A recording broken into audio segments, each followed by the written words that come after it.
झारखंड लोक सेवा आयोग में जो विवाद है वो थमने का नाम नहीं ले रहा है। एक के बाद एक ऐसे मामले सामने आ रहे हैं जिससे आयोग की कार्यशैली सवालों के घेरे में आ गई है। अभी से थोड़ी देर पहले आयोग की वेबसाइट पर जो एक नोटिस चस्पा की गई है, नोटिस जारी किया गया है, उसकी माने तो 57 कैंडिडेट का, यानी जो पीटी परीक्षा दिए थे उनमें से 57 कैंडिडेट का जो ओएमआर शीट है वो 1 नवंबर 2021 तक आयोग के कार्यालय तक नहीं पहुंचा था। यानी परीक्षा समाप्त हो गई, सब कुछ समाप्त हो गया, उसके बावजूद भी 1 नवंबर तक ओएमआर शीट की कॉपी आयोग के कार्यालय नहीं पहुंची। लिहाजा बाद में उसमें से नेचुरल जस्टिस का नियम मानते हुए 49 कैंडिडेट को पास किया गया, जबकि 8 जो कैंडिडेट थे 57 में से 49 को पास दिखाया गया और जो सीरियल नंबर से पास थे, और जिसमें से 8 कैंडिडेट को कहीं न कहीं अदर कारणों से, जिसमें एब्सेंट भी एक कारण हो सकता है, उस आधार पर उनको रिजेक्ट किया गया। बाद में इस पूरे मामले की जांच आयोग ने अपने स्तर से की, इंटरनल इंक्वायरी बैठी, जिसमें ये पाया गया कि 49 कैंडिडेट जो हैं वो डिस्क्वालीफाई हैं। लिहाजा अब जो लिस्ट जारी हुई सफल छात्रों की, उसमें से 49 कैंडिडेट को बाहर कर दिया गया है। ऐसे में कहीं न कहीं आयोग जिन छात्रों को कल तक पास बता रहा था, अब उसे ही कहीं न कहीं अब फेल बता रहा है। और ये इंक्वायरी करने के पीछे कहीं न कहीं इन आंदोलनकारी छात्रों का बड़ा अहम योगदान है कि ये छात्र एक के बाद एक सबूत पेश कर रहे थे। तो छात्र हमारे साथ मौजूद हैं, यहाँ पर बापू वाटिका के पास बैठे हैं और उन तमाम बिंदुओं पर हमसे बात करेंगे जो आयोग ने अभी जारी किया है। शुक्ला जी, ये बताइए कि अभी अभी आयोग ने एक नोटिस जारी किया है, उस नोटिस में आप लोग क्या समझ पाए हैं?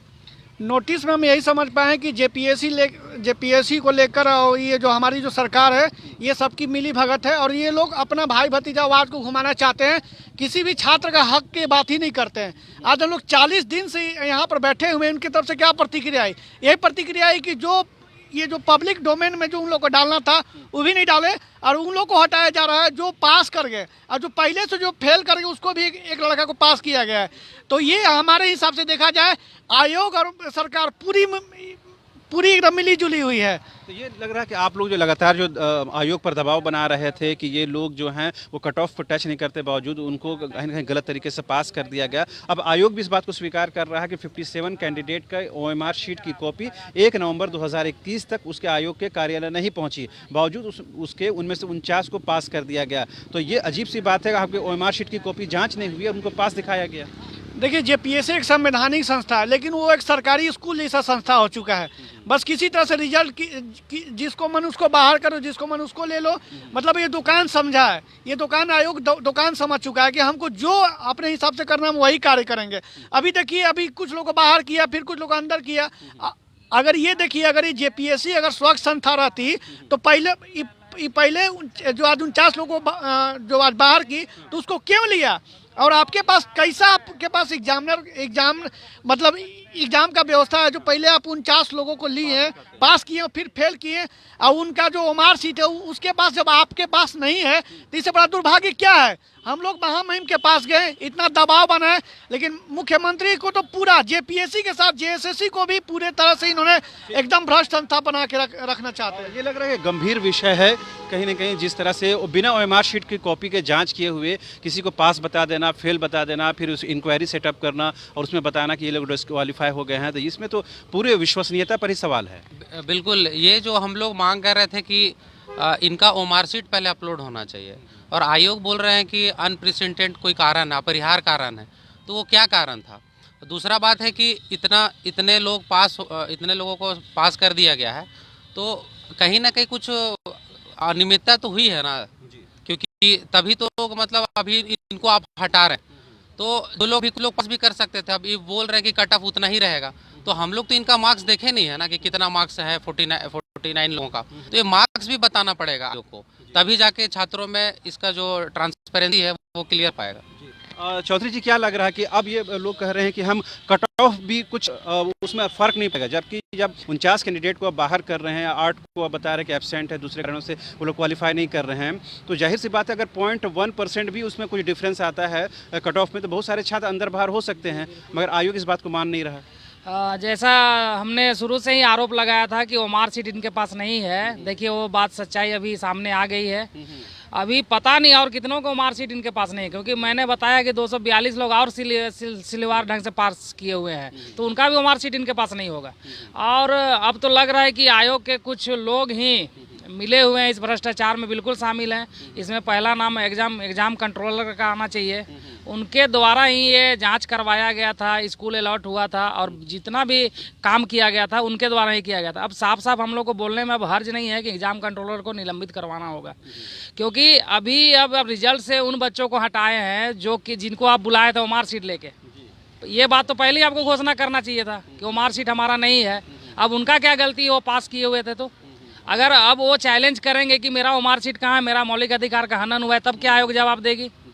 ये खेल क्या खेल रहे हैं इसमें? अब अभी भी मुख्यमंत्री जी का आंख नहीं खुल रहा है। उनको बुलाते हैं चुपके से, मामला सेटल करके देखते हैं, दूसरे दिन ही जारी कर दिया जाता है।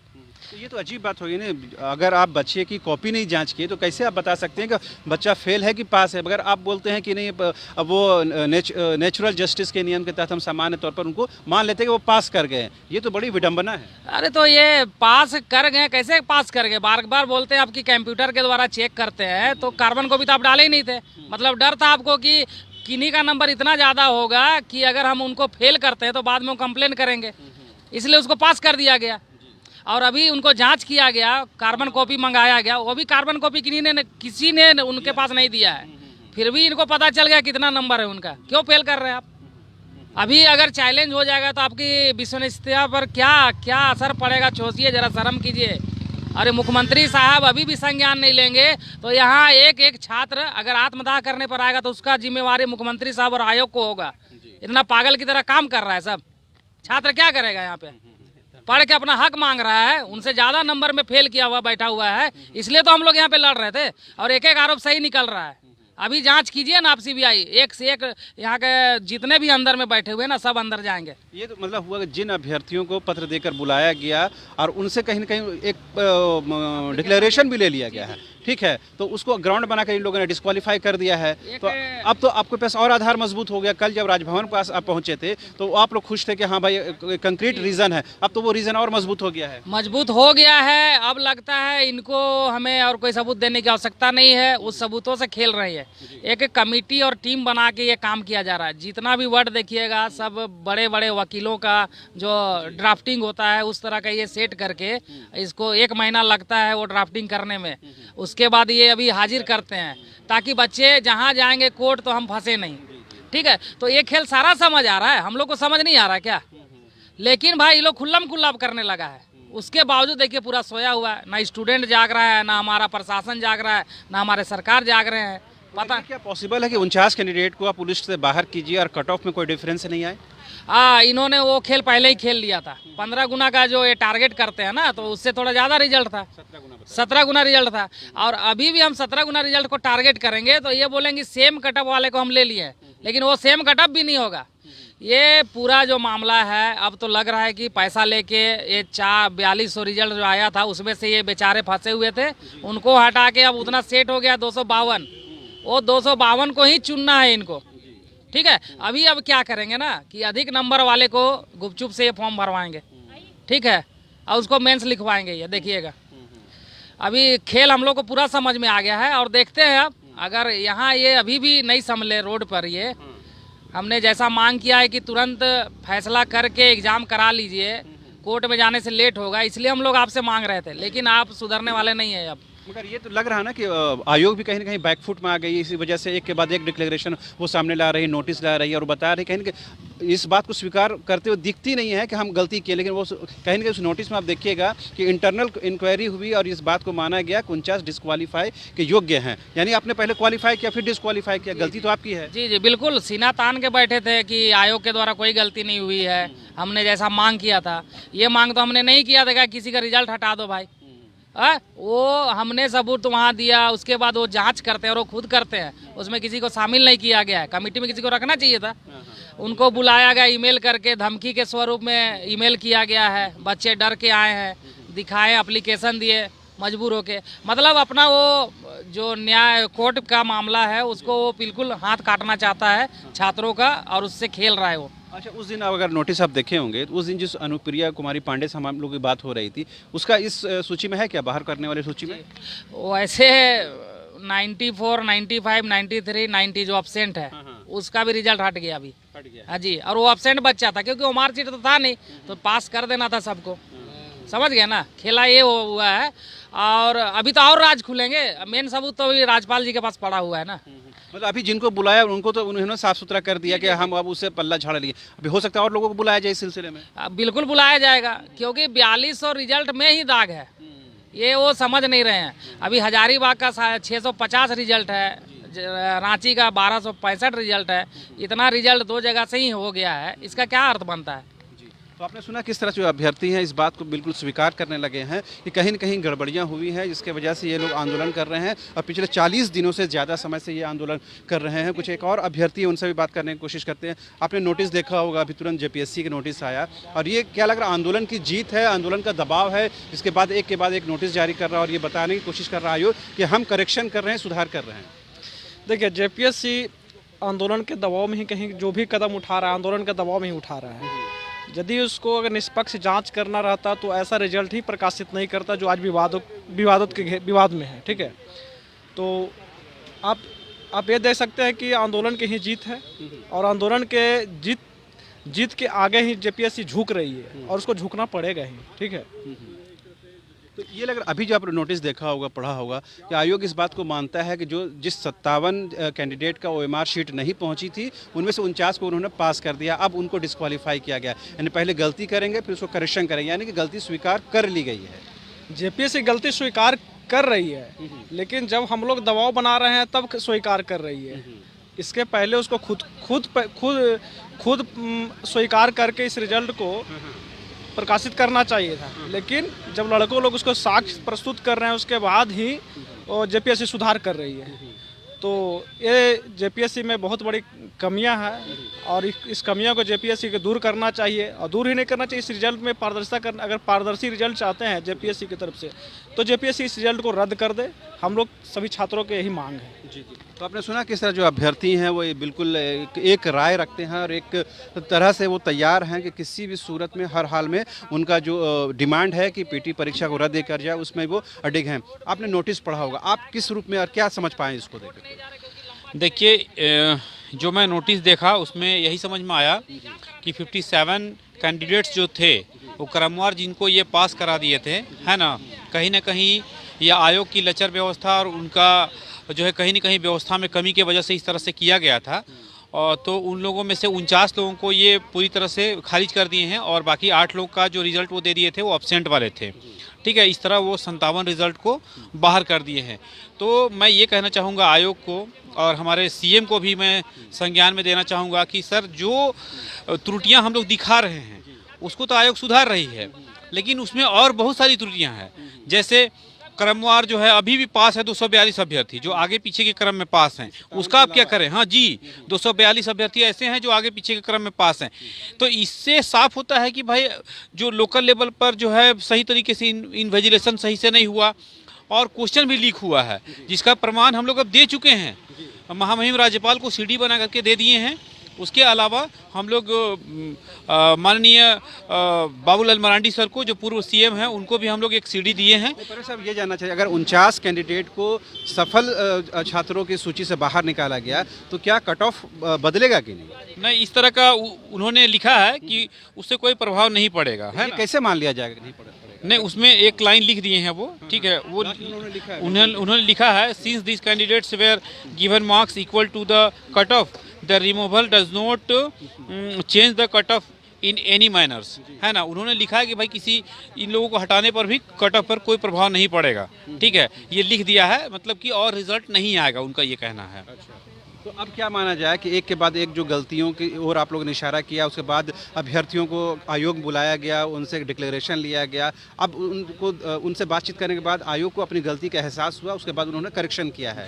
तो अब लग रहा है कि आंदोलन सही दिशा में गया है, जिसका असर है, जिसका फलाफल ये मिला है। ऑब्वियसली चूंकि हम लोग जो चीज़ को उनको बता रहे हैं उसको वो सुधारते जा रहे हैं। अब तो हम लोग ये करेंगे कि जो अभ्यर्थी का रिजल्ट आया था और उनको बाहर निकाला गया है उनको हम लोग लाएंगे सामने और उनके माध्यम से हम लोग केस करवाएंगे कि आखिर हमारे साथ ऐसा क्यों, हमारा OMR सीट कहाँ है बताइए। क्योंकि बहुत सारे अभ्यर्थी अभी भी ऐसे हैं जिसका OMR कार्बन कॉपी वो लेकर के नहीं आए हैं, तो उन लोगों से हम लोग केस कराएंगे भाई हमारा OMR कहाँ गया और बिना OMR का आप रिजल्ट कैसे दे देते हैं बताइए। बहुत अजीब सी बात है कि बिना कॉपी जांच किए किसी को फेल या पास बता देना, ये तो बिल्कुल बिल्कुल अन्यायपूर्ण कृत्य है। एकदम अन्यायपूर्ण कार्य है, क्योंकि यह आयोग की लचर व्यवस्था और उनकी तानाशाही व्यवस्था को दिखलाता है और इससे ज्यादा हम कुछ नहीं कर सकते। अब तो ये लग रहा है कि आप लोग जिस दिशा में बढ़ रहे हैं वो सही दिशा है और आगामी 15 दिसंबर को जो मुख्यमंत्री आवास का घेराव कार्यक्रम और बढ़ चढ़कर हो पाएगा। ऑब्वियसली सभी जिला से लोग आएंगे। हमारे साथ अभी आपके साहेबगंज, गिरिडीह, हजारीबाग के लड़कों से बात हो रही है और सभी लोग मतलब 1 बस 2 बस की संख्या में मतलब बसों से भर भर के आएंगे लोग और हजारों की संख्या में मतलब भीड़ होगी। क्या लग रहा है शुक्ला जी, चूंकि आप भी आंदोलन में शुरू से शामिल हैं, ये आंदोलन का ही फलाफल है, दबाव है, असर है कि आयोग अपनी गलती, हालांकि वो डायरेक्टली तो नहीं मानता है लेकिन अपने करेक्शन उन्होंने किया है और 49 को बाहर किया है, तो लग रहा है कि उन 49 छात्रों के साथ भी अन्याय हुआ है। ये 49 छात्रों के साथ नहीं, पूरे झारखंड के छात्रों के साथ इन्होंने अन्याय किया और अन्याय करेंगे। अगर 15 तारीख को मेरे जितने भी झारखंड के छात्र हैं, अभिभावक हैं, अगर नहीं पहुंचेंगे तो झारखंड में JPSC और JSSC का भी जीवन में नहीं सुधरने वाली है और हमारे माननीय मुख्यमंत्री जी खुले तौर पर सीट बेच देंगे। हम आपको ऐलान करते हैं आपके चैनल के माध्यम से कि लोग इतना परेशान हैं फिर भी उनकी आवाज़ एकदम चुप है। क्यों? क्योंकि उनके पास कहने के लिए कोई शब्द नहीं है। उनका लक्ष्य है झारखंड को बेचना, झारखंड के युवाओं को बर्बाद करना। अगर अभी झारखंड की युवा नहीं सुधरे ना, जीवन में कभी नहीं झारखंड सुधरने वाला है। तो अब तो लग रहा है ना कि कल जो राजभवन में आपके प्रतिनिधियों से बातचीत हुई और जो सबूत आप लोगों ने दिया है उसके बाद सरकार दबाव में आएगी। सरकार दबाव में आना ही नहीं चाहती, सरकार दबाव में है, लेकिन सरकार चाहती है कि हमको किसी तरह से 5 साल कार्यकाल पूरा करके युवाओं को जिंदगी बर्बाद करके हमको निकल जाना है। वो खुले तौर पर लोगों को चैलेंज कर रहा है। उन्होंने क्या किया? उन्होंने बोला हम नियुक्ति देंगे, सारा नियुक्ति उन्होंने छीना है। ऐसा नियमावली बनाते हैं कि लोग कोर्ट से कचहरी तक मर जाते हैं। मुख्यमंत्री जी का आवाज में मतलब कान तक आवाज नहीं पहुंच रहा है, क्योंकि इसी आंदोलन में सिख JPSC का आंदोलनकारी बने थे और जाके सिख JPSC ज्वाइन कराए। हम लोग कोर्ट के माध्यम से इसलिए नहीं पहुंचना चाहते हैं कि हम लोगों का जो अमूल्य समय वो बर्बाद होगा और वो हम लोग बर्बाद नहीं करना चाहते। हमको लगा कि हम लोग को जस्टिस मिल चुका है, हम लोग जस्टिस के करीब हैं, लेकिन वो जस्टिस के करीब यहाँ के लोगों को पूरी तरह से एकदम निचोड़ के रख दिया है और उनका जितना भी जो ये तंत्र है, सरकारी तंत्र हो गया जैसे JPSC हो गया, वो पूरी तरह से बच्चों को जीवन बर्बाद कर चुके हैं। आपके चैनल के माध्यम से मैं हाथ जोड़ के सभी युवाओं का विनती कर रहा हूं कि 15 तारीख को आइए, नहीं तो पछताने सिवाय कुछ नहीं मिलेगा। घर में बैठे हुए हल जोतिएगा, बकरी चलाइएगा, मुर्गी पालन कीजिएगा। सरकार यही चाहती है, बस। धन्यवाद। अभी तो सरकार ने धारा 144 भी लागू कर दिया मुख्यमंत्री आवास के आसपास, क्या लग रहा है आंदोलन का दबाव है, उसका असर है? सरकार के ये जो छोटी मोटी जो दबाव है ना, उसे दबने वाले नहीं है। सरकार को सुधार के रख देंगे। अगर सरकार नहीं सुधरेगा ना, हम लोग आत्मदाह तक करने के लिए तैयार हैं, क्योंकि हम लोग का जीवन के साथ इतना बड़ा खिलवाड़ करने के बाद भी सरकार नहीं समझ रहा है, तो इससे बड़ा दुर्भाग्य क्या है हम लोग के लिए? ये अब तक छात्र क्यों नहीं जग रहे हैं? अगर वो नहीं जगेंगे तो वही मुर्गी पालन, सुअर बकरी चराओ, गाँव घर में वही इसी तरह से उठन बैठन कार्य करो। अब माँ बाप का जो हम लोग का इतना जो खर्च किए सब बेकार चला जाएगा। नौकरी कौन लेगा जो 1 करोड़ देगा? सचिवालय में नौकरी कौन करे जो 30 लाख रुपया देगा? उन्हीं लोग का नौकरी होना। अभी JPSC में देगा, JSSC में कार्बन कॉपी तक हटा दिया, अनिवार्य हटा दिया। हाँ, सब कुछ हटा दिया। तो इससे बड़ा दुर्भाग्य क्या है झारखंड के लिए? अच्छा, तो आपने सुना किस तरह से अभ्यर्थियों में रोष है, गुस्सा है, नाराजगी है और ये साफ है कि अभ्यर्थी जिस दिशा में आंदोलन को ले जा रहे हैं उसका फलाफल और उसका कहीं ना कहीं दबाव, उसका प्रेशर है कि आयोग एक के बाद एक करेक्शन करते हुए नजर आ रहा है। और यही वजह है कि पिछले दिनों जब राजभवन से अभ्यर्थियों ने अपनी बातें रखी और वहाँ राज्यपाल से मुलाकात हुई और जो प्रूफ थे, जो सबूत थे उसको दिया, उसके बाद राजभवन ने कहीं ना कहीं इस बात का आश्वासन दिया है कि वो खुद इस पूरे मामले को देखेंगे और मुख्यमंत्री से इस बारे में चर्चा करेंगे। तो कहीं ना कहीं अब ये होता हुआ दिख रहा है कि ये जो आरोप अब तक लगते रहे हैं जेपीएससी पर कि उन्होंने एग्जामिनेशन को क्रिस्टल क्लियर तरीके से नहीं लिया, साफ सुथरे तरीके से नहीं लिया, सिरेली छात्रों को पास कर दिया। अब खुद ये आयोग इस बात को स्वीकार कर रहा है कि 57 कैंडिडेट का ओएमआर शीट 1 नवंबर तक उनके पास नहीं पहुंचा था। उसके बावजूद भी उन्होंने एक पैमाने के आधार पर 49 कैंडिडेट को पास कर दिया।